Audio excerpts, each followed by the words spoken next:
नमस्कार, मैं गौरव अपने YouTube channel study with Gaurav में आपका स्वागत करता हूं। आज का टॉपिक है constituent assembly and framing of Indian constitution.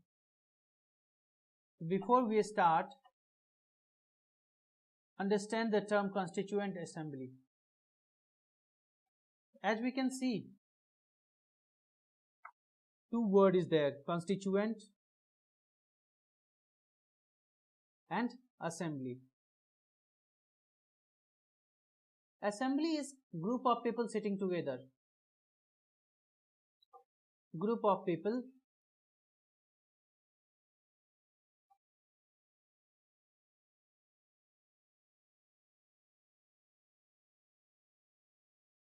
coming together for specific purpose. ठीक है? Then what is constituent assembly? Constituent assembly, the only thing is the place where people coming together to formulate or adopt a constitution or similar document.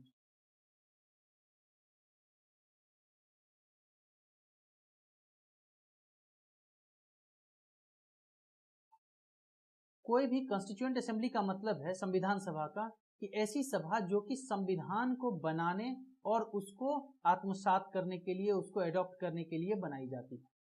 ठीक है, अब आते हैं कि India में जो कॉन्स्टिट्यूएंट असेंबली जिसको हम देखते हैं कि that has function from 1946 to 1949, ये कैसे बन के तैयार हुआ। ठीक है, तो सबसे पहले एक एम.एन. रॉय थे। M.N.. Roy, the person who was an Indian revolutionary or Indian freedom fighter,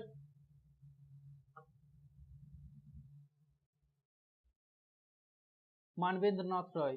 तो इन्होंने 1934 में एक प्रपोजल रखा, proposed constituent assembly for India.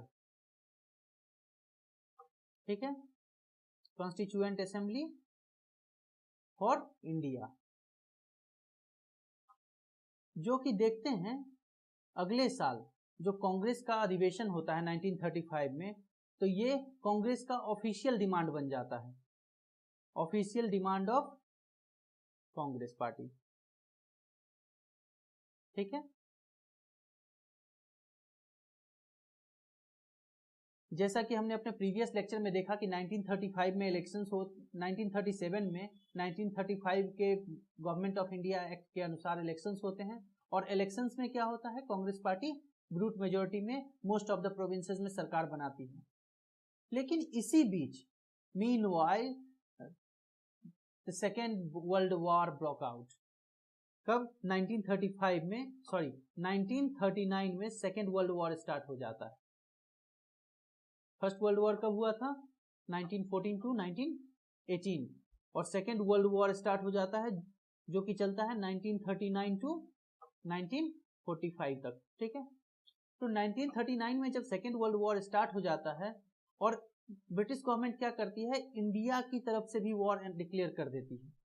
ठीक है, जिसकी वजह से इसके प्रोटेस्ट में जो कांग्रेस की मिनिस्ट्री होती है वो रिजाइन कर देते हैं। कौन सी मिनिस्ट्री? जो कि 1937 में बनी थी। ठीक है, वो कांग्रेस मिनिस्ट्री रिजाइन कर देती है। अब ब्रिटिशर्स को क्या चाहिए कि इंडियंस का पार्टिसिपेशन, और इंडियंस के पार्टिसिपेशन के लिए ये जरूरी था कि इंडियंस को कन्विंस किया जाए। तो उसके लिए उस समय जो गवर्नर जनरल थे लॉर्ड लिनलिथगो, वो एक ऑफर देते हैं कांग्रेस को। ऑफर क्या होता है? जिसका नाम दिया जाता है अगस्त ऑफर। अगस्त ऑफर 1940। इस ऑफर में कांग्रेस को दो बातें कही जाती हैं। पहला कि वॉर के बाद एक कॉन्स्टिट्यूएंट असेंबली एस्टेब्लिश की जाएगी। ठीक है, और उस असेंबली का काम होगा इंडिया के लिए कॉन्स्टिट्यूशन फ्रेम करना, frame a constitution for India. ठीक है, बट यहां पे क्या था, इंडिपेंडेंट इंडिया की बात नहीं की थी, यहाँ पे बात की गई थी डोमिनियन स्टेटस की। डोमिनियन स्टेटस का मतलब होगा कि सेल्फ गवर्नमेंट सेल्फ रूल होगा, but with in the ambit of Commonwealth countries, dominion status. ठीक है, और दूसरा आ गया, ये काम जो होना था ये वॉर खत्म होने के बाद होना था, लेकिन सेकंड जो दिया गया था ऑफर वो था कि immediately government extend the strength of executive council किसका? गवर्नर जनरल का, ऑफ गवर्नर जनरल। और इसमें क्या किया जाना था? For the induction of Indians, of Indian leaders. ठीक है,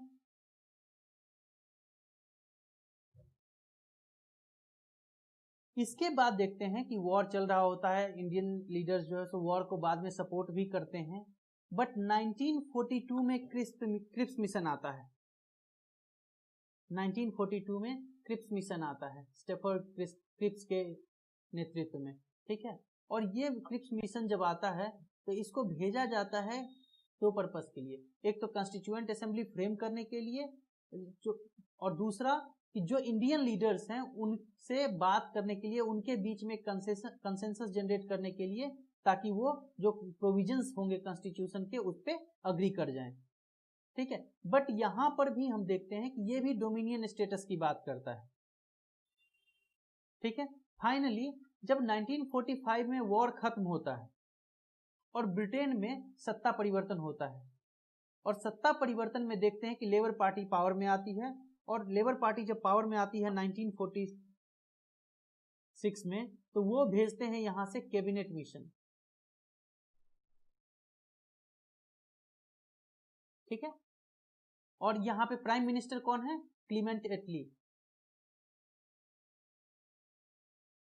ये एक कैबिनेट मिशन भेजते हैं जिसमें 3 मेंबर होते हैं।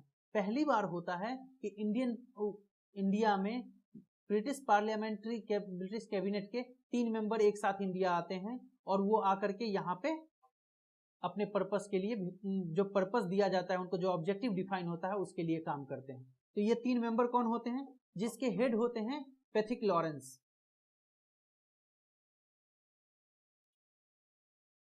Pethick Lawrence secretary of state for India होते हैं, secretary of state for India. दूसरे होते हैं स्टेफर्ड क्रिप्स,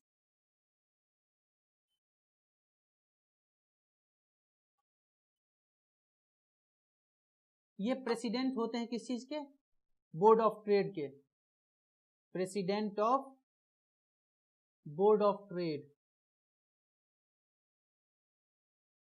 और तीसरे होते हैं एवी अलेक्जेंडर।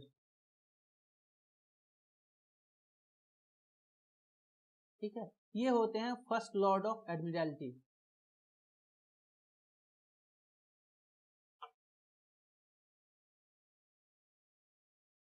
ठीक है, इन तीनों को इंडिया भेजा जाता है। ये तीनों इंडिया आते हैं तो इनको 3 ऑब्जेक्टिव दिए जाते हैं। ठीक है, इनका उद्देश्य 3 होता है जो कि डिफाइंड होता है। पहला कि एक इंतरिम गवर्नमेंट की स्थापना करना, to establish N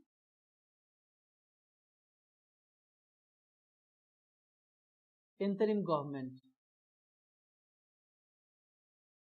with Indian leaders. ठीक है, दूसरा होता है कि जो यहाँ की पार्टीज हैं, ठीक है, इंडियन लीडर्स के साथ, उनका जो है एक एग्रीमेंट फिक्स करना इंडियन कॉन्स्टिट्यूशन के लिए। ठीक है, तो to obtain agreement from Indian leaders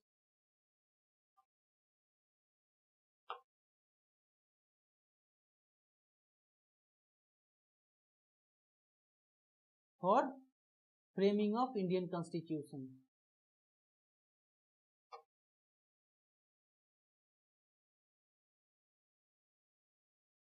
और जो तीसरा ऑब्जेक्टिव होता है to set up an constituent assembly. ठीक है, कॉन्स्टिट्यूएंट असेंबली कौन सी वाली, जिसके लिए कि पहले भी लोग अग्री कर चुके थे, कॉन्स्टिट्यूएंट असेंबली। ठीक है, ऑल्दो हम देखते हैं कि यहाँ पे कुछ डिस्प्यूट रहते हैं कांग्रेस और मुस्लिम लीग के बीच में, जो कि प्रोमिनेंट पार्टीज होती हैं, but still cabinet mission plan के अंदर कॉन्स्टिट्यूएंट असेंबली को फॉर्मुलेट किया जाता है, तैयार किया जाता है, और इसका स्ट्रेंथ जो फिक्स किया जाता है वो होता है 389। ठीक है, टोटल स्ट्रेंथ जो रखा जाता है कैबिनेट मिशन के द्वारा कॉन्स्टिट्यूएंट असेंबली का, वो होता है 389 मेंबर। ठीक है, और 389 मेंबर्स में हम देखते हैं कि इसको 3 पार्ट में बांट दीजिए। 292 मेंबर्स रखे जाते हैं जो कि इलेक्ट होकर के आएंगे। कहां से इलेक्ट होंगे, तो इनका इलेक्टोरेट होगा प्रोविंशियल असेंबलीज से। ठीक है, दूसरा 4 सीट रखा जाता है जो चीफ कमिश्नर्स प्रोविंस हैं।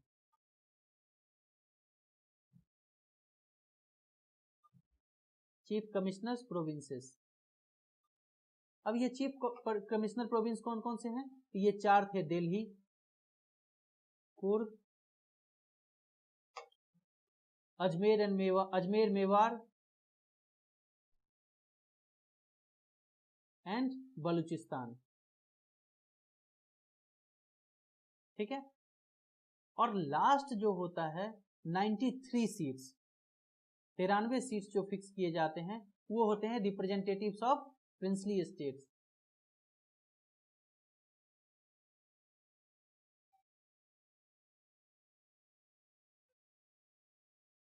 देखते हैं कि जब भारत आजाद होता है तो उस समय टोटल कितने होते हैं, लगभग 562 से ज्यादा प्रिंसली स्टेट्स होते हैं, जिनको की ऑप्शन दिया जाता है बाद में कि आप या तो इंडिया के साथ ज्वाइन करें, या फिर पाकिस्तान के साथ ज्वाइन करें, या फिर इंडिपेंडेंट रहें। ठीक है, तो यहाँ पे जब इलेक्शन कंडक्ट होता है तो आउट ऑफ 292 सीट्स जो होते हैं, कांग्रेस को मिलता है 208 और मुस्लिम लीग को मिलता है 73।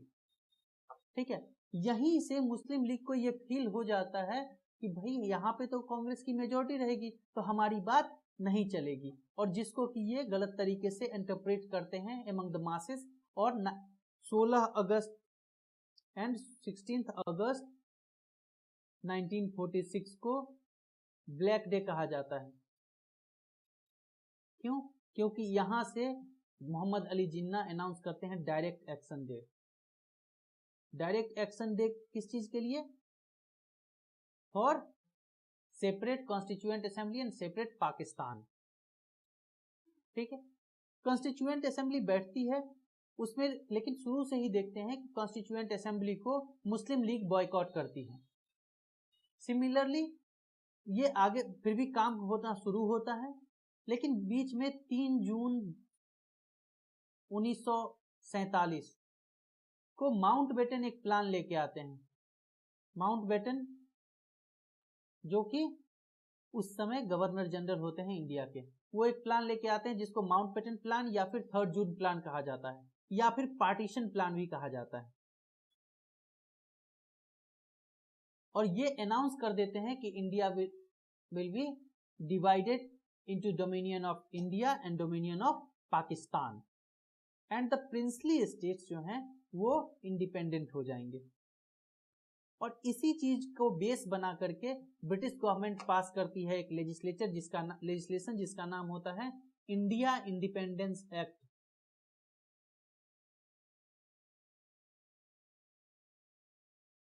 (1947) और इस एक्ट में क्या किया जाता है, 3 ऑप्शन होते हैं, 3 चीजें क्रिएट होती है। पहला, डोमिनियन ऑफ इंडिया,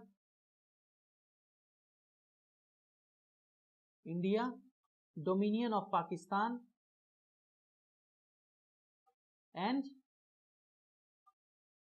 तीसरा दिया जाता है प्रिंसली स्टेट्स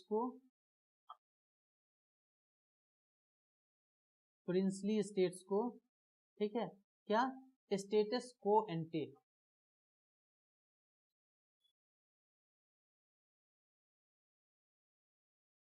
अर्थात कि जो उनका ब्रिटिश पारमाउंसी को एक्सेप्ट करने से पहले जो स्टेटस था वहां पे वो वापस चले जाएंगे। ठीक है, अब इसका क्या होता है, इनके पास अब 3 ऑप्शन होते हैं। They are getting 3 options. पहला कि आप या तो जो है सो इंडिया में ज्वाइन कर लीजिए, ज्वाइन इंडियन यूनियन, ज्वाइन पाक, या फिर इंडिपेंडेंट रहिए।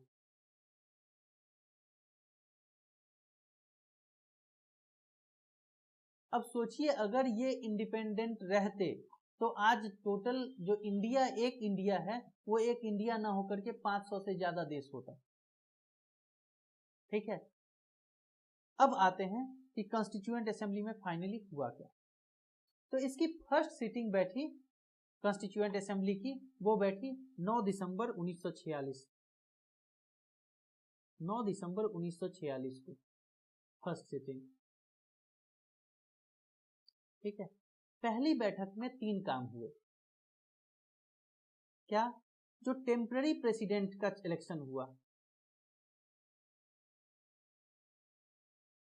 ठीक है, टेम्पररी प्रेसिडेंट बनाया गया किनको? सच्चिदानंद सिन्हा को, और his name is proposed by JB Kripalani who was also a member of constituent assembly. ठीक है, तो यहां पे सच्चिदानंद सिन्हा को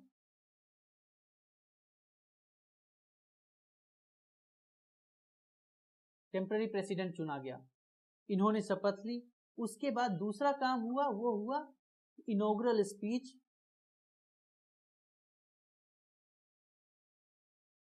by president and goodwill messages. जितने भी कंट्रीज थे, बहुत सारी कंट्रीज ने भारत को जैसे बेस्ट ऑफ लक हम देते हैं अपने दोस्तों को कुछ नया शुरू करने से पहले, उसी तरह से गुडविल मैसेज भेजे। ठीक है, और वो उन मैसेजेस को पढ़ा गया। और तीसरा, उस दिन जो मेंबर्स प्रेजेंट थे वहां टोटल 207, इन्होंने अपने क्रीडेंशियल्स प्रेजेंट किए, credentials presentation and signing off register.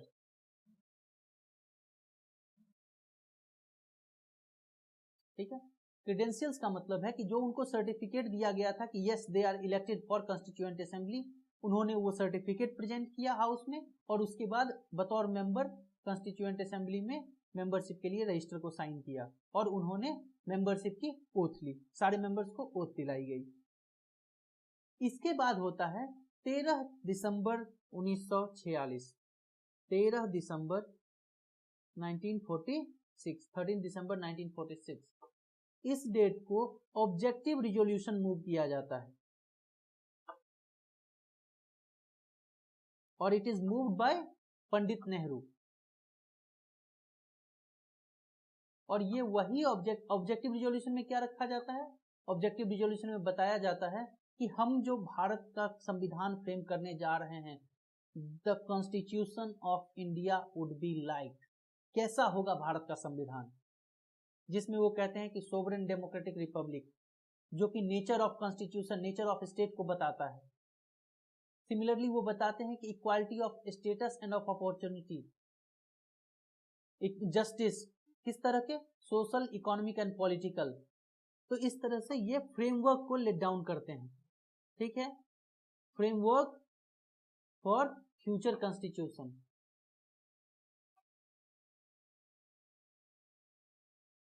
जो कि 22 जनवरी 1947 को यूनानिमसली अडॉप्ट किया जाता है हाउस में और पास किया जाता है। ठीक है, और इसके बाद यही चीज हम देखते हैं कि जब फाइनली हमारा कॉन्स्टिट्यूशन बनके तैयार होता है तो प्रियम्बल के तौर पे ये हमारे कॉन्स्टिट्यूशन में आज भी मौजूद है। अब 22 जनवरी को 1947 को ऑब्जेक्टिव रिजोल्यूशन पास होता है, और इसके कुछ महीने बाद 22 जुलाई 1947, 22 जुलाई 1947 को क्या होता है? नेशनल फ्लैग जो इंडिया का है वो अडॉप्ट किया जाता है। ठीक है, इसी बीच हम देखते हैं कि 3 जून को जो हमने बात की, 3 जून 1947 जब पार्टीशन अनाउंस हो जाता है तो मेंबरशिप घटा करके कर दिया जाता है आउट ऑफ 389 टू 99। क्यों? क्योंकि पाकिस्तान के लिए सेपरेट कॉन्स्टिट्यूएंट असेंबली बनाने की जो डिमांड थी उसको एक्सेप्ट कर ली गई थी। तो जो प्रोविंसेस पाकिस्तान में चले गए थे, ठीक है, तो उनका इंडिया से कोई लेना देना नहीं था, तो उनके स्ट्रेंथ को घटा दिया गया। इसमें एक बात देख सकते हैं कि भीमराव अंबेडकर जो कि पहले लाहौर से चुन के आते थे, उनकी कंस्टिट्यूएंसी कहाँ चली गई? पाकिस्तान में, जिसकी वजह से उनको दोबारा हाउस में आने के लिए बॉम्बे से चुन के आना पड़ा। ठीक है, तो इस तरह से 299 मेंबर्स का फाइनली हमारा कॉन्स्टिट्यूएंट असेंबली हुआ, जिसने कॉन्स्टिट्यूशन बनाने के लिए अपना पूरा योगदान दिया। अब कैसे दिया? तो इस कॉन्स्टिट्यूएंट असेंबली में टोटल 17 कमिटीज बनाई गई। ठीक है, और ये 17 committee under the chairmanship of different leaders constitute की गई। इनका काम था रिकमेंडेशंस देना, किसको? ड्राफ्टिंग कमिटी को। और बाद में हम देखते हैं कि 29 अगस्त 1947 29th of August 1947 House has constituted a drafting committee।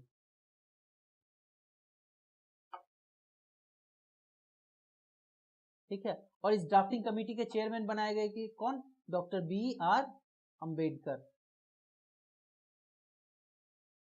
इस कमेटी का काम था, जो कॉन्स्टिट्यूशनल एडवाइजर थे सर बेनेगल नरसिंह राव, उनको सजेशंस देना, उनको ड्राफ्ट करने में मदद करना। ठीक है, इन्होंने सारा कंपाइलेशन किया, ड्राफ्ट किए गए। उसके बाद टोटल 114 दिनों तक इस ड्राफ्ट कॉन्स्टिट्यूशन पे बहस हुई और फाइनली 26 नवंबर 1949 को कॉन्स्टिट्यूशन को एडॉप्ट किया गया। ठीक है, टोटल टाइम कितना लगा? 2 साल 11 महीना एंड 18 दिन, 2 year 11 months and 18 days out of 11 sittings and 165 days of working।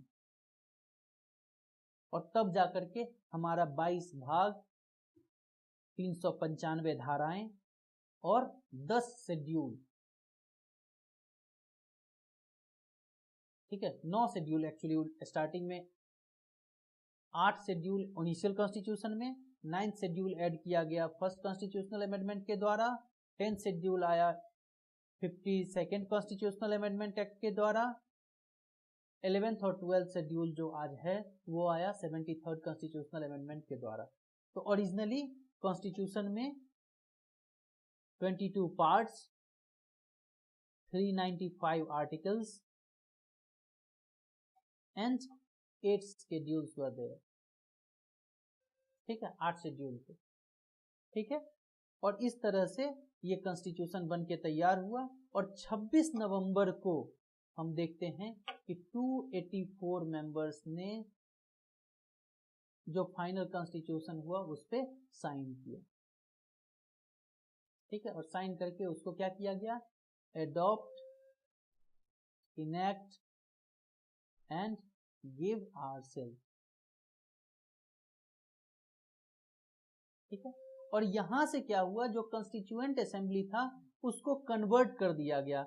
Conversion of constituent assembly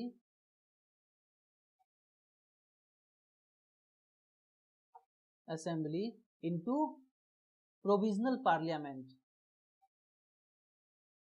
ठीक है, पार्लियामेंट क्यों? पार्लियामेंट का काम क्या है? पार्लियामेंट का काम है कि वो रेगुलेट कर सके, एक चेक रख सके, किस पे? एग्जीक्यूटिव पे।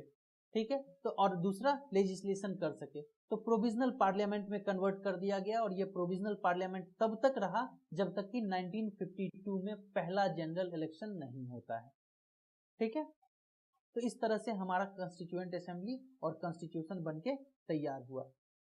अब कॉन्स्टिट्यूएंट असेंबली के कुछ क्रिटिसिज्म भी हैं। ठीक है, अब कोई भी चीज होती है तो उसका कुछ ना कुछ नकारात्मक पहलू होता ही है, और जब क्रिटिसिज्म होगा तो क्रिटिसिज्म का जवाब भी दिया जाएगा। ठीक है, क्रिटिसिज्म क्या क्या था, एक एक करके बात करते हैं और उस पर डिस्कस भी करते हैं। पहला जो डिस्क्रिमिनेशन जो क्रिटिसिज्म था वो था कि it is not a purely representative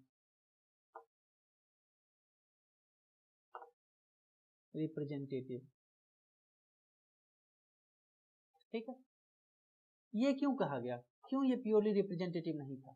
तो इसलिए क्योंकि इसके जो मेंबर्स चुने गए थे, टोटल जो मेंबर हम देखते हैं 299 मेंबर्स, वो इनडायरेक्ट इलेक्शन से आए थे। जो पहले प्रोविंसेस में जो लीडर्स चुने गए थे उन लीडर्स ने इनको चुना था।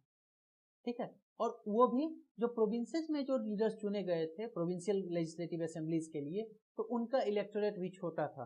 तो ये आर्ग्यूमेंट दिया जाता है कि इसको जो रिप्रेजेंटेटिव बॉडी थी ये प्योरली रिप्रेजेंटेटिव नहीं थी। क्यों? क्योंकि एक तो स्मॉल इलेक्टोरेट ने अपने लेजिस्लेटिव प्रोविंशियल मेंबर्स को चुना था और उन्होंने इनडायरेक्टली इनको चुना। बट इस बात को कहां तक देखना चाहिए, इसमें दो रीजंस हैं क्यों इनडायरेक्टली इलेक्ट करना पड़ा। तो पहले हम देखते हैं कि उस समय में डायरेक्ट एक्शन डे की वजह से,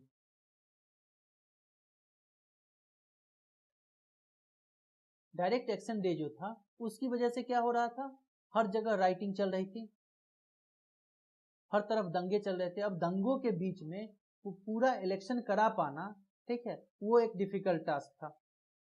दूसरा, जो भी मेंबर्स इलेक्ट होके आए थे, ठीक है, जो भी मेंबर्स इलेक्ट होके आए थे वो पॉपुलर सपोर्ट गेन करते थे। किसका? Popular support of masses.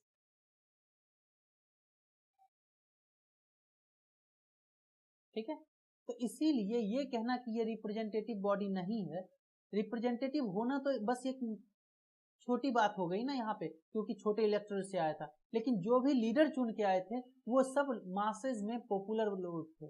ठीक है, अपनी अपनी कम्युनिटी में, अपने अपने इलेक्टोरेट में, अपने अपने क्षेत्र में काफी पहचाने जाने माने लोग हुआ थे। ठीक है, तो इस वजह से ये क्रिटिसिज्म सस्टेन नहीं करता है, ऑल्दो ये क्रिटिसिज्म आज भी है।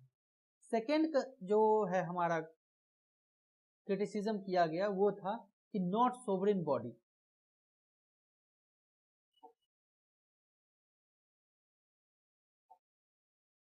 कॉन्स्टिट्यूएंट असेंबली जो है वो सोवरेन नहीं था, संप्रभुत्व संपन्न नहीं था। ठीक है, क्यों? क्योंकि it was constituted by Britishers.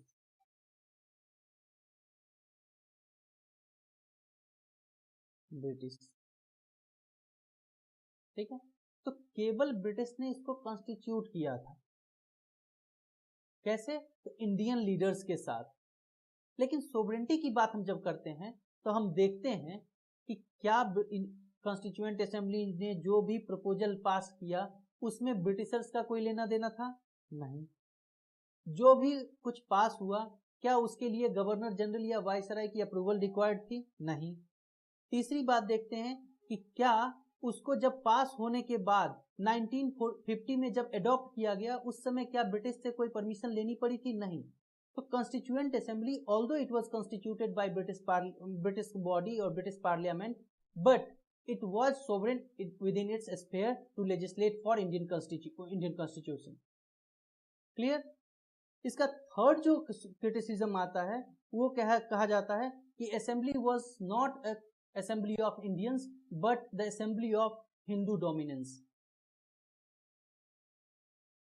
Assembly of Hindu dominance. ठीक है, ये किसने कहा था? तो विंस्टन चर्चिल जो प्राइम मिनिस्टर हुआ करते थे क्लीमेंट एटली से पहले, तो उन्होंने इस पे कमेंट किया था कि जो ये है 207 मेंबर्स के साथ कांग्रेस आई है और उसमें ज्यादातर हिंदूज हैं। ठीक है, तो ये हिंदुओं की सभा है, एक मेजोरिटी का डोमिनेंस होगा यहाँ पे, जो अपने जो लेजिस्लेटिव गोल्स हैं उनको डोमिनेट करेंगे, उनको प्रेशराइज करेंगे माइनॉरिटीज के ऊपर। जिसका जवाब कि कॉन्स्टिट्यूएंट असेंबली के प्रेसिडेंट डॉक्टर राजेंद्र प्रसाद ने दिया था, कहते हुए कॉन्स्टिट्यूएंट असेंबली में जो इंडियन पॉपुलेशन है उसके प्रोपोर्शन में हर कमिटी हर तबके से लोग चुन के आए हैं, जिसमें कौन थे, इसमें देखिए कि हिंदूज का स्ट्रेंथ जो था, हिंदूज जो थे 155 हिंदू थे टोटल, 160 हिंदू जो जिनको आना था। दूसरा 30 एससी थे आउट ऑफ 33, 5 सिख जिनका की टोटल स्ट्रेंथ 5 रखा गया था, 5 क्रिश्चियन थे जिनका टोटल स्ट्रेंथ 7 था, 5 मेंबर थे बैकवर्ड क्लासेस के, ठीक है, जिनका स्ट्रेंथ 5 ही था, ठीक है। उसके बाद एंग्लो इंडियन के 3 में 3 प्रेजेंट थे, 3 मेंबर ऑफ एंग्लो इंडियन, ठीक है।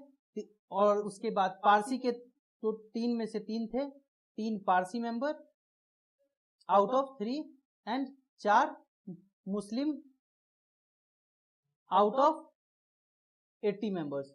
क्यों कि बाकी जो थे वो मुस्लिम लीग के मेंबर्स थे और उन्होंने पार्टिसिपेट करना उस समय तक स्टार्ट नहीं किया था, ठीक है। तो इस तरह से डॉक्टर राजेंद्र प्रसाद ने इस क्रिटिसिज्म का आंसर किया था, ठीक है। तो ये रहा हमारा पूरा कॉन्स्टिट्यूएंट असेंबली का फ्रेमवर्क, इससे जुड़े क्रिटिसिज्म और इसका हर माइन्यूट डिटेल।